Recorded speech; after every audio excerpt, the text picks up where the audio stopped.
नमस्कार दोस्तों, मैं मनीष कुमार भोज आप सभी लोगों का अपने YouTube channel Uttarakhand online classes में हार्दिक स्वागत करता हूं। दोस्तों, जैसे कि आप सभी को याद है कि हम इस चैनल के माध्यम से प्रतियोगिता परीक्षाओं की तैयारी करते हुए आ रहे हैं और निरंतर आगे करते रहेंगे। दोस्तों, आज इसी क्रम में मैं आपके सम्मुख भारतीय संविधान से संबंधित हमने ये श्रृंखला प्रारंभ की हुई है। आज उसी का मैं दूसरा भाग आपके सम्मुख लेके उपस्थित हुआ हूँ, संविधान सभा। अब देखते हैं संविधान सभा है क्या, इसकी तरफ हम नजर डालेंगे। जो आज का हमारा जो मेन पॉइंट रहा, ये इससे रिलेटेड क्वेश्चन कई दफे एग्जाम में पूछे जाते हैं। आप या पीसीएस का दे रहे हो या सिविल सर्विस का प्री दे रहे हो या मेंस दे रहे हो, तो उसमें कई दफे क्वेश्चन पूछे जाते हैं। आइए शुरुआत करते हैं भारतीय संविधान सभा के बारे में। देखिए, संविधान सभा है क्या, इसके ऊपर हम गौर करेंगे। संविधान सभा के सिद्धांत का दर्शन सर्वप्रथम बाल गंगाधर तिलक के निर्देशन में निर्मित स्वराज विधेयक में मिलता है। कभी क्वेश्चन ये बनेगा कि दोस्तों कि सर्वप्रथम संविधान सभा के सिद्धांत का दर्शन सर्वप्रथम कहाँ मिला, कहाँ देखने को मिला या किसके द्वारा किया गया, तो ये संविधान सभा के जो सिद्धांत का दर्शन सर्वप्रथम बाल गंगाधर तिलक के द्वारा ये किया गया है और इनके निर्देशन में ही ये निर्मित स्वराज विधेयक में इसका जिक्र मिलता है। आपको यहाँ पर आपको देखने को मिलेगा कि सर्वप्रथम जो संविधान सभा की जो चर्चा हुई थी या कहें जिनके द्वारा ये शब्द का गढ़ा गया था, वो बाल गंगाधर तिलक द्वारा ही ये किया गया था। और 1922 ईस्वी में गांधी जी ने भारतीय संविधान के निर्माण के लिए भारत की संविधान सभा की आवश्यकता पर बल दिया। देखिए, 1922 में महात्मा गांधी जी ने भारतीय संविधान के निर्माण के लिए भारतीय संविधान सभा की आवश्यकता पर यह बल दिया कि भारत के लिए भी अलग सा संविधान होना चाहिए, अलग से कॉन्स्टिट्यूशन निर्मित होना चाहिए। इस पर भी गांधी जी ने बल दिया। ये क्वेश्चन भी बनता है दोस्तों। आप देखते हैं आगे 1940 में अगस्त प्रस्ताव में अंग्रेजों ने सर्वप्रथम संविधान सभा की यहाँ पर मांग को स्वीकार किया था। देखिए, इससे पूर्व जब भारतीयों द्वारा संविधान सभा की मांग अंग्रेजों के सम्मुख से रखी गई तो अंग्रेज सरकार द्वारा उसे हमेशा ठुकरा दिया गया या कभी उसमें चर्चा ही नहीं की, या कहें जो प्रस्ताव रखे भी थे तो उसको सदन में पटल में उन्होंने कभी रखा ही नहीं। और 1940 के मध्य जब अगस्त के महीने में यह प्रस्ताव अंग्रेजों द्वारा संविधान के लिए स्वीकार कर लिया गया, तो इस प्रस्ताव को अगस्त प्रस्ताव के रूप में भी हम जानते हैं। तो कभी क्वेश्चन आता है कि अगस्त प्रस्ताव क्यों कहा जाता है, क्योंकि अगस्त के महीने में ही इस प्रस्ताव को अंग्रेजों ने सर्वप्रथम संविधान सभा की मांग को यहाँ पर यह स्वीकार किया गया था, तब इसे अगस्त प्रस्ताव कहा जाता है। ये 1940 में। ये अगले बिंदु की तरफ बढ़ते हैं। 1942 में क्रिप्स मिशन ने भारत में संविधान सभा के गठन की बात को स्पष्टता स्वीकार किया, परंतु इसे व्यवहारिक रूप में वर्ष 1946 में जब कैबिनेट मिशन प्रस्ताव द्वारा इसे प्रदान किया जा सका। ठीक है, अब समझने वाली यहाँ पर ये बात है कि जब 1940 में हमने जब कहा अगस्त प्रस्ताव के माध्यम से संविधान सभा के लिए अंग्रेजों ने इसे मांग को स्वीकार कर दिया था, और 1942 में जब कृषि मिशन भारत आया तो उसमें भारत में संविधान सभा के निर्माण की बात को स्पष्टता से इनके द्वारा स्वीकार तो किया गया, परंतु इसको व्यवहारिक रूप में संविधान सभा को व्यवहारिक रूप में कब लागू किया गया? 1946 में कैबिनेट मिशन के प्रस्ताव द्वारा इसे प्रदान किया गया, या कहें 1946 के जो कैबिनेट मिशन प्रस्ताव द्वारा भारतीय संविधान का वर्ष 1946 में कैबिनेट मिशन प्रस्ताव द्वारा प्रदान किया जा सकता है। ये चीज़ 1946 में इस कैबिनेट मिशन का प्रस्ताव प्रदान किया गया था। ठीक है, अब बात करते हैं अगले बिंदु की तरफ बढ़ते हैं। बहुत ज़्यादा महत्वपूर्ण ये श्रृंखला है। यदि जितने भी नए व्यूअर्स इस चैनल को देख रहे हैं तो प्लीज़ आप इस चैनल को भी सब्सक्राइब करें, साथ ही अपने दोस्तों को भी शेयर करें और आप मेरे साथ नोट्स बनाते हुए चलिएगा, क्योंकि ये आपके एग्जाम के लिए बहुत ज़्यादा महत्वपूर्ण है। ठीक है दोस्तों, अब बात करते हैं संविधान सभा के लिए चुनाव जुलाई अगस्त और 1946 ईस्वी में ये चुनाव हुए थे। इसमें 296 सीटों हेतु इस चुनाव में भारतीय राष्ट्रीय कांग्रेस को 208, मुस्लिम लीग को 73 और छोटे मोटे जो स्वतंत्र जो सदस्य थे उनको 15 सीट यहाँ पर प्राप्त हुई थी। ठीक है, क्वेश्चन ये बनता है दोस्तों कि संविधान सभा के लिए चुनाव कब हुए थे, तो ये जुलाई और अगस्त के माह 1946 ईस्वी में ये चुनाव हुए थे। जो ये चुनाव हुए थे कुल कितने सीटों में चुनाव हुआ था, तो ये 296 सीटों में चुनाव हुआ था। इसमें जो भारतीय राष्ट्रीय कांग्रेस को इसमें कितने सीटें मिली, कभी क्वेश्चन बनता है, तो इसमें 208 सीटें राष्ट्रीय कांग्रेस को यहाँ पर मिली, और मुस्लिम लीग को जो सीट यहाँ पर प्राप्त हुई थी वो 73 सीटें आप के मुस्लिम लीग को यहाँ पर प्राप्त हुए, और जो छोटे मोटे जो समूह थे जो स्वतंत्र सदस्य के रूप में थे, यहाँ पर वो 15 सीटें ये जीतने में कामयाब रहे, या कहें ये 15 सीटें इन्हें यहाँ पर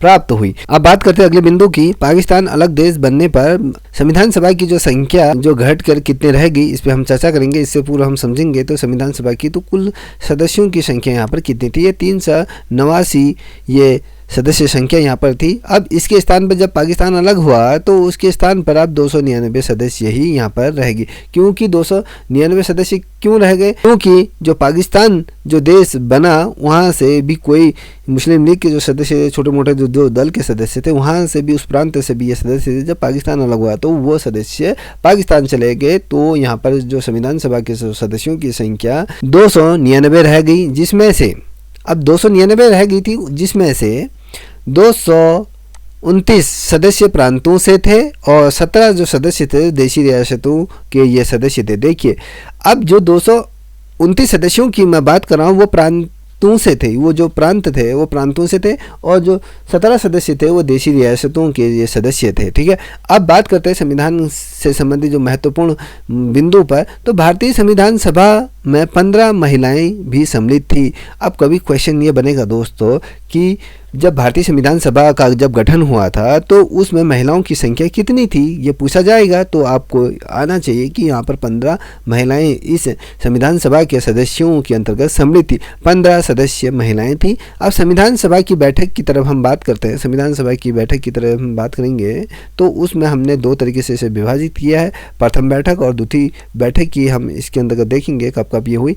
अगर प्रथम बैठक की यदि हम बात करें तो दोस्तों 9 दिसंबर 1946 को ये प्रथम बैठक हुई, और इस बैठक के जो अध्यक्ष थे वो अस्थायी सदस्य थे यहाँ पर ये सच्चिदानंद सिन्हा। ये 2 दिन के लिए यहाँ पर ये संविधान सभा के ये अध्यक्ष के रूप में ये रहे। और द्वितीय बैठक की यदि हम बात करें तो द्वितीय बैठक आपके 11 दिसंबर 1946 को ये रही, और डॉक्टर राजेंद्र प्रसाद यहाँ पर स्थायी अध्यक्ष के रूप में यहाँ पर इनको नॉमिनेट कर लिया गया था। अब क्वेश्चन बनेगा कि भैया 9 दिसंबर 1946 को सच्चिदानंद सिन्हा को अस्थायी अध्यक्ष क्यों बनाया गया था? अगर मैं आपको ये पता नहीं होगा तो मैं बताने की कोशिश करूंगा। जिस समय संविधान सभा की ये बैठक हो रही थी तो उस समय जो नेताओं को यहाँ पर चुनना बड़ा कठिन कार्य हो गया था, किसी अस्थायी अध्यक्ष के रूप में यहाँ पर चुने। तो यहाँ पर सच्चिदानंद जो सिन्हा थे वो सबसे वरिष्ठ नेता थे और उम्र में भी वो सबसे बड़े थे, इसलिए उन्हें सच्चिदानंद सिन्हा जी को यहाँ पर अस्थायी अध्यक्ष के रूप में यहाँ पर चुना गया। ठीक है, अब बात करेंगे अगले बिंदु की तरफ। 11 दिसंबर 1946 को डॉक्टर राजेंद्र प्रसाद को संविधान सभा का अध्यक्ष यहाँ पर चुना गया। कभी क्वेश्चन बनेगा कि कब राजेंद्र प्रसाद को अस्थायी अध्यक्ष चुना गया? वो 11 दिसंबर 1946 को डॉक्टर राजेंद्र प्रसाद को संविधान सभा का अध्यक्ष के रूप में यहाँ पर चुना गया था। एस.सी. मुखर्जी को उपाध्यक्ष के रूप में यहाँ पर चुना गया था। इसी दिन देखिए, जी दिन 11 दिसंबर 1946 के दिन की बात कर रहा हूँ, इसी दिन सर B.S. राव को संविधान सभा का संवैधानिक सलाहकार यहाँ पर क्या कर दिया, नियुक्त कर दिया गया था। देखिए यहाँ पर 3 चीज़ें आप बना लें या नोटिस कर लें। 11 दिसंबर 1946 को पहले तो डॉक्टर राजेंद्र प्रसाद को संविधान सभा का अध्यक्ष चुना गया, और दूसरी तरफ जो उपाध्यक्ष चुने गए एस.सी. मुखर्जी को यहाँ पर ये उपाध्यक्ष चुना गया, और इसी दिन सर B.S. राव जी को यहाँ पर संविधान सभा का संवैधानिक सलाहकार के रूप में यहाँ पर नियुक्त कर दिया गया। अब अगली तरफ बढ़ते हैं तो उद्देश्य प्रस्ताव की तरफ हम बढ़ते हैं। तो उद्देश्य प्रस्ताव क्या है इसकी तरफ हम देखेंगे। अब संविधान निर्माण का जो आरंभ है 13 दिसंबर 1946 को पंडित जवाहरलाल नेहरू के उद्देश्य प्रस्ताव के से ये प्रारंभ हुआ। ठीक है, ऑब्जेक्टिव रिलेशन के बारे में यहाँ पर हम बात करेंगे। तो यहीं से उद्देश्य प्रस्ताव प्रभावी संविधान की रूपरेखा यहाँ पर ये बनी, और इसी उद्देश्य प्रस्ताव में 8 अनुच्छेद भी इस उद्देश्य प्रस्ताव के अंतर्गत रखे गए थे। ठीक है, अब बात करते हैं आगे की तरफ बढ़ते हैं। तो दोस्तों नेहरू के इस उद्देश्य प्रस्ताव को 22 जनवरी 1947 को सर्वसम्मति से स्वीकार कर लिया गया था। जो जवाहरलाल नेहरू जी थे उनके द्वारा जब संविधान सभा में उद्देश्य प्रस्ताव को जब रखा गया तो संविधान के जो सर्वसमिति थे, संविधान सभा के जो समिति थे, उन्होंने इस प्रस्ताव को 22 जनवरी 1947 को क्या कर लिया था, सर्वसमिति के रूप से इसे स्वीकार कर लिया गया। और उद्देश्य प्रस्ताव को पारित रूप से संविधान की प्रस्तावना भी ये बनी। देखिए, जो हमने उद्देश्य की यदि हम बात करें, उद्देशिका की कहेंगे तो उद्देश्य प्रस्ताव के यदि हम बात करें, जो आज हमें देखने को मिलती है जो प्रस्तावना जो हम कहते हैं वो उद्देशिका को ही प्रस्तावना के रूप में कहा जाता है। तो उद्देशिका को क्या कहते हैं, प्रस्तावना को क्या कहते हैं, भारत की संविधान की कुंजी या उसकी आत्मा, ये सब कुछ इस रूप में इसे जाना जाता है। ठीक है, संविधान सभा के 2 कार्य थे। एक कार्य जो स्वतंत्र भारत के लिए संविधान का निर्माण करना था, दूसरा जो कार्य था देश के लिए सामान्य कानून बनाना था। देखिए, संविधान के 2 कार्य थे संविधान सभा के। ठीक है, संविधान सभा के 2 कार्य थे। एक तो पहले भारत के लिए स्वतंत्र और प्रभावशाली संविधान का निर्माण करना, दूसरी तरफ कार्य देश के लिए और सामान्य कानून बनाना, इसका मेन उद्देश्य था। इन दोनों कार्यों को अलग अलग दिन करना था। ठीक है, जो ये 2 कार्य थे, इन दोनों को अलग अलग तरीके से इसको वर्क करना था, अलग अलग दिन में करना था। इस प्रकार संविधान सभा स्वतंत्र भारत की ये पहली संसद ये बनी। एक तरफ संविधान बनाया, दूसरी तरफ देश के कार्यों में सामान्य कानून बनाया, और ये दोनों अलग अलग दिन इनको करना था। तो इस प्रकार संविधान सभा स्वतंत्र भारत की ये पहली संसद के रूप में ये गठित हुई। और अगर हम अगले बिंदु की तरफ यदि बात करें दोस्तों, जब भी इस सभा की बैठक संविधान सभा के रूप में होती थी, ठीक है, जब भी संविधान सभा की जो बैठक हुई होती थी, इसे संविधान सभा के रूप में इस बैठक को नॉमिनेट किया गया। संविधान सभा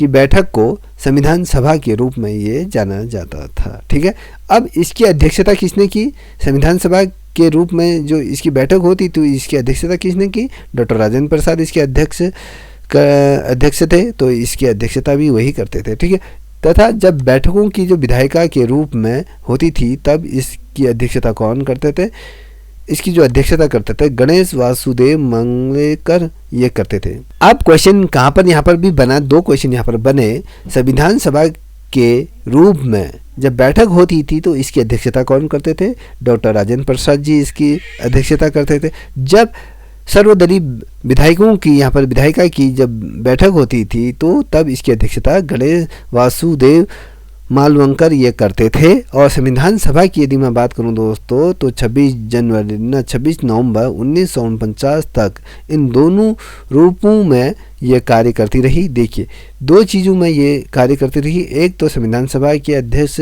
जब संविधान सभा के रूप में जब इसकी बैठक होती थी तो अध्यक्षता कौन करते थे, राजेंद्र प्रसाद जी करते थे। और जब इसकी विधायिका की जब बैठक होती तो गणेश वासुकर देव इसकी अध्यक्षता करते। संविधान सभा की जो ये दोनों प्रणाली कब तक चली, 26 जनवरी 1949 तक ये दोनों पैरेलल रूप में ये चलती रही। अब बात करते हैं संविधान सभा की समितियों की बारे में बात करते हैं। देखिए, इसमें 8 बड़ी समितियां थी, जिसमें अन्य छोटी मोटी जो समितियां थी उसके बारे में हम चर्चा करेंगे। जो 8 बड़ी समितियां थी वो कौन कौन सी थी उसकी तरफ हम नज़र डालेंगे। संघ शक्तियां सीमित। अब संघ शक्ति सीमित किसके अंतर्गत थी, ये पंडित जवाहरलाल नेहरू जो प्रधानमंत्री के रूप में कार्य कर रहे थे इनके अंतर्गत थी। और संसदीय संविधान समिति की जो शक्तियाँ जिसमें निहित थी वो भी पंडित जवाहरलाल नेहरू के अंतर्गत ये समितियाँ थी। और प्रांतीय संविधान समितियाँ सरदार वल्लभ भाई पटेल जी के अंतर्गत थी। अब प्रारूप समिति की यदि मैं बात करूँ, जो संविधान का खाका जो तैयार हुआ था, जो जिसके द्वारा संविधान लिखा गया था, तो वो डॉक्टर भीमराव अम्बेडकर जी द्वारा ये किया गया था। अब मौलिक अधिकारों एवं अल्पसंख्यक से संबंधित परामर्श समितियाँ अधिकार किसके अंतर्गत था, तो मैं बात करूँ तो दोस्तों सरदार वल्लभ भाई पटेल जी के अंतर्गत ये थी। ठीक है, अब क्वेश्चन क्या बना यहाँ पर आपके समक्ष 5 क्वेश्चन बने। प्रारूप समिति के अध्यक्ष कौन थे, कभी क्वेश्चन बनेगा तो भीमराव अम्बेडकर जी थे। अब प्रांतीय संविधान सभा की समिति के अध्यक्ष कौन थे, ये सरदार वल्लभ भाई पटेल थे। संसदीय संविधान सभा की समिति के अध्यक्ष जवाहरलाल नेहरू जी थे। और संसदीय संघ और शक्ति समिति के अध्यक्ष कौन थे, ये पंडित जवाहरलाल नेहरू ही इसके क्या थे, अध्यक्ष के रूप में कार्य कर रहे थे। अब मौलिक अधिकारों के बारे में यदि मैं बात करूं तो वो सरदार वल्लभ भाई पटेल जी थे। और इन समितियों की 2 उप समितियाँ भी थी, एक तो ये समिति थी और इनकी 2 उप समितियाँ भी थी। देखिए, एक मौलिक अधिकार वह उप समिति जो जेपी कृपलानी इसके अध्यक्ष के रूप में थे, और दूसरा अल्पसंख्यक उप समिति जिसके अध्यक्ष एच सी मुखर्जी ये थे। ठीक है, अब छठे नंबर की यदि हम बात करें समिति की, तो प्रतिक्रिया निर्माण समिति डॉक्टर राजेंद्र प्रसाद जी इसके अध्यक्ष के थे, और राज्यों के लिए समिति के यदि मैं बात करूं इसके भी अध्यक्ष कौन थे, जवाहरलाल नेहरू जी इसके अध्यक्ष थे। अब संचालन समिति की अध्यक्षता किसके द्वारा की जाती थी, तो डॉक्टर राजेंद्र प्रसाद जी द्वारा ये की जाती थी। अब बात करते हैं, अगले बिंदु की तरफ बढ़ते हैं दोस्तों। बहुत ज़्यादा महत्वपूर्ण ये श्रृंखला है। संविधान सभा के लिए संवैधानिक सलाहकार वी.एस. राव द्वारा यहाँ पर संविधान का पहला प्रारूप यहाँ पर तैयार किया गया था। ठीक है, देखिए जो संविधान सभा के संवैधानिक सलाहकार के रूप में बी.एन. राव द्वारा संविधान का पहला प्रारूप यहाँ पर तैयार किया गया था। ठीक है, क्वेश्चन बनेगा कभी संवैधानिक सलाहकार के रूप में कौन नियुक्त थे, बी.एन. राव जी थे, और इनके ही द्वारा पहला संविधान प्रारूप तैयार किया गया था। और अन्य समितियों की हम बात करें, जो छोटी मोटी जो समितियां थी, तो अन्य समितियों की बात करें तो संविधान सभा के कार्यों से संबंधित समिति जी.बी. मंगलेश्वर के पास थे, और कार्य संचालन समिति डॉक्टर के.एस. मुंशी के पास थे। संसद समिति